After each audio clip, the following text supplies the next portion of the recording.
Welcome to the Folktale Project. This is Dan Scholes. Today's story is an Australian folktale. This is the story of the Seven Sisters and the Faithful Lovers. In the dream time, many ages ago, the cluster of stars which we now know as the Pleiades, or the Seven Sisters, were 7 beautiful ice maidens.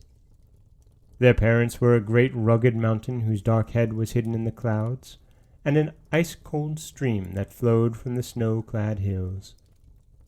The 7 sisters wandered across the land with their long hair flying behind them like the storm clouds before the breeze. Their cheeks were flushed with the kiss of the sun, and in their eyes were hidden the soft grey light of the dawn. So entrancing was their beauty that all men loved them. But the maidens' affections were as cold as the stream which gave them birth, and they never turned aside in their wanderings to gladden the hearts of men. One day, a man named Warana, by a cunning device, captured 2 of the maidens, and forced them to live with him, while their 5 sisters traveled to their home in the sky. When Warana discovered that the sisters whom he had captured were ice maidens, whose beautiful tresses were like the icicles that drooped from the trees in winter-time, he was disappointed. So he took them to a campfire, and endeavored to melt the cold crystals from their beautiful limbs. But, as the ice melted, the water quenched the fire, and he succeeded only in dimming their icy brightness. The 2 sisters were very lonely and sad in their captivity, and longed for their home in the clear blue sky. When the shadow of night was over the land, they could see their 5 sisters beckoning to them as they twinkled afar off. One day, Warana told them to gather pine bark in the forest. After a short journey they came to a great pine tree, and commenced to strip the bark from it. As they did so, the pine tree, which belonged to the same totem as the maidens, extended itself to the sky.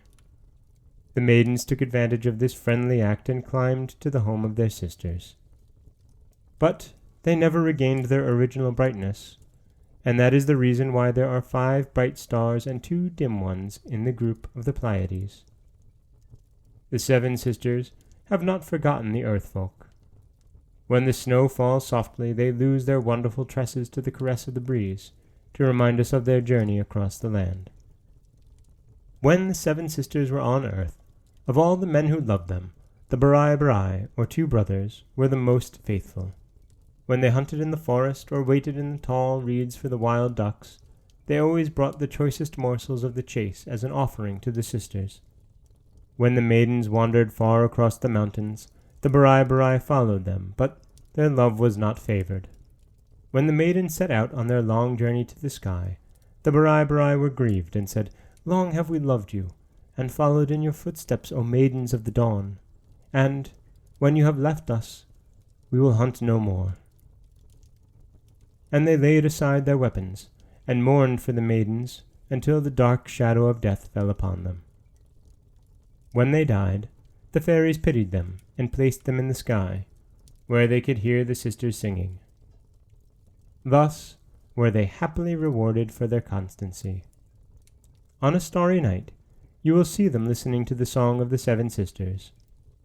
We call them Orion's sword and belt, but it is a happier thought to remember them as the faithful lovers who have listened to the song of the stars from the birth of time.